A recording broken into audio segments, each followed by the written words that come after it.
Hi, folks.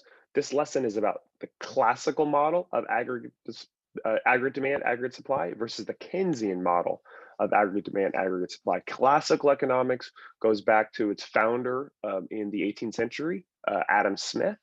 And then the Keynesian model comes out of the work of John Maynard Keynes, especially coming out of the aftermath of the Great Depression.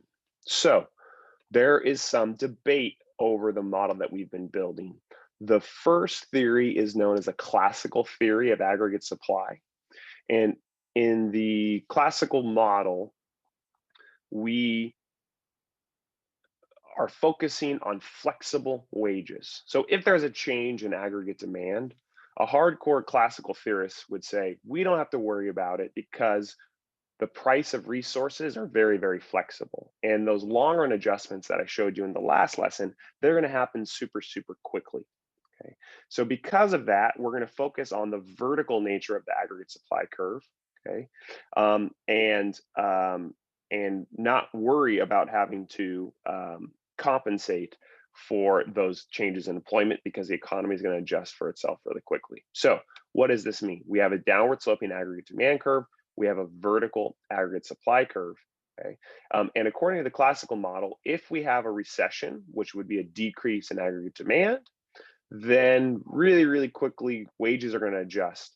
Workers are going to accept lower wages, and then we're going to get back to that full employment very, very quickly. So when price level decreases because of recession, wages decrease really quickly too to increase aggregate supply. And the price level is going to fall, but so too are the wages. So everyone's real standard of living is going to be the same. And the bottom line here is the policy implications of this are that there's no government involvement required. Okay.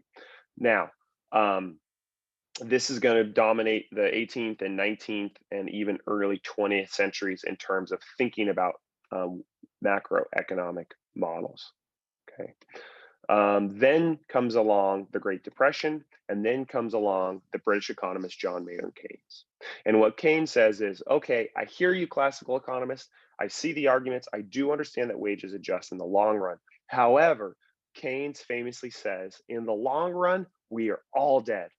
In the long run, we're all dead. So we can't sit there saying, don't worry about it. You'll be fine in the long run. Your wages will adjust with prices when people are in need, right? And his context that he's writing in is in the Great Depression, where many, many people across the whole world are in need. Okay, so what Keynes is really saying is economists should do more than just say, let the economy fix itself, right? They should suggest policies to help the economy now, like deficit spending, to increase aggregate demand from the government side when consumers aren't willing to do it, as an example. And what you should be thinking about is to what extent you philosophically agree with this idea about how much you'd want the government to intervene versus how much you'd want the economy to fix itself. So what's the impact on the graph here? Okay, well, what Keynes is going to say is when we have a decrease in aggregate demand, we're actually going to have recessions, and the recessions are going to last a long time because Keynes feels that wages are not flexible. Okay, wages are sticky, according to Keynes. All right, so we can actually use government policy to increase aggregate demand without having to worry about inflation as much. Right, what the classical economists are going to say is they're going to be very concerned about increasing government spending because they're saying in the long run, all you're doing is creating inflation. You're not actually helping people in the long run. Here's what Keynes is going to say, okay? We're going to draw the Keynesian aggregate supply curve. We're going to show it flat below full employment output, and then we're going to show it vertical at physical capacity. And here's what Keynes is going to say. We can have a decrease in aggregate demand, which is going to lead to a recession. But because wages are sticky, wages are not going to fall. So if wages don't fall, then it's going to take a very, very long time to get back to our full employment output. It's going to take a really, really long time for people to get back to work. So the government should get involved. The government should be more active, and they should increase government spending, even if they have to borrow to do it, in order to close the gap. Right. So here's what Keynes is going to say. Here we are in a really, really bad Great Depression. And if the government stimulates the economy to increase aggregate demand, they can increase employment and decrease the unemployment rate to get people back to work, to help members of the society without even having to worry about inflationary pressures. Because when there's high unemployment, an increase in aggregate demand doesn't actually put upward pressure on prices until you get close to full employment, right? So um, let's say at Q1 here, the unemployment rate was like 25%. So unemployment rate is so high that there's tons of slack in the labor market, and you could increase aggregate demand and bring it to say 10 or 15%, but we're so full away from that natural rate of unemployment, you don't have to worry about it leading to higher prices until you eventually get to that full employment line. And then only then, says Keynes, do you need to worry about inflation. But if we're in a really, really bad recession, Keynes says the last thing you should be doing is be worried about inflation, because you can help people get back to work, and wages are so sticky that they're not going to go anywhere, and you can really get people back to work without the downside of inflation. Okay.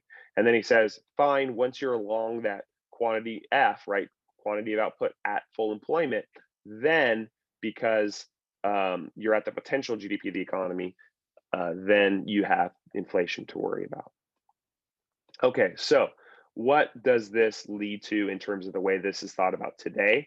So we went through the classical model and the Keynesian model. Where are we today in the field of economics? We are in the neoclassical consensus model, where the consensus is at really, really low levels of output. There is what's called the Keynesian range, where we have a very, very elastic, possibly even flat aggregate supply model.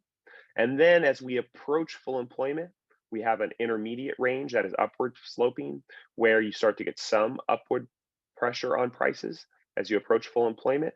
And then you eventually get to that classical range where you're at or beyond full employment, and there's a really, really inelastic aggregate supply curve, which means that the price level changes don't allow for that much quantity level change, and inflationary pressures will be high. Okay, so the Keynesian range is horizontal at low output, the intermediate range is upward sloping, and then we have the classical range, which is vertical at physical capacity. Okay, so what does that mean? Let's throw an aggregate demand curve on here, and let's talk about a concrete example of this. What we see is that if you are down here in the Keynesian range, in other words, a really, really deep, severe recession, then the neoclassical model says spend, baby, spend. And this is what you saw during the COVID crisis of 2020, where Democrats and Republicans were in agreement that you needed to increase government spending, decrease taxes, send out stimulus checks to increase aggregate demand, right? And what that shows us is that's a really, really safe fiscal policy, because in the Keynesian range, there's no upward pressure on prices, right? So you can get people back to work without having to worry about hurting them with inflation. And then as you approach the intermediate range, you start to get some upward pressure on prices. And what you have to be careful about is once you're at or above full employment, if you keep government spending, if you keep sending people stimulus checks, then you can start having upward pressure on prices, because you're at your full capacity, you're at your physical capacity of your economy. So you're going to have too many dollars chasing too few goods, and you're going to get upward pressure on prices. Okay. So in the COVID stimulus debate of 2020, 2021, this is what's going on right now. People are saying, as we move into 2021, is another $1.9 trillion of stimulus going to put too much pressure on prices, given how close we are to full employment? That's the debate that's going on right now. So very interesting, important stuff. What does this mean in terms of our course? You will never need to draw the models I've shown you in this slideshow. This is giving you more of the philosophical background. What do we draw in this class? We draw the intermediate range, right? And the graphs that we drew in the last lesson are the ones that you're going to draw on your FRQs and analyze in your MCs in this class.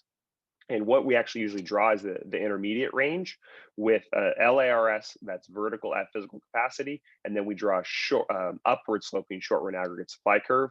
And then we incorporate the classical ideas with our LARS, and then we leave off the Keynesian range. So the only context I've seen in this class where you would need to say we could increase aggregate demand with no change in price level is if the question explicitly stated in a severe recession and we are in the Keynesian range. But usually all we're going to be drawing and analyzing in this class is that intermediate range where the short run aggregate supply curve is always upward sloping. So pretty exciting to get some philosophical underpinnings of the models we use in macroeconomics today. Thanks for listening. Enjoy the rest of your day.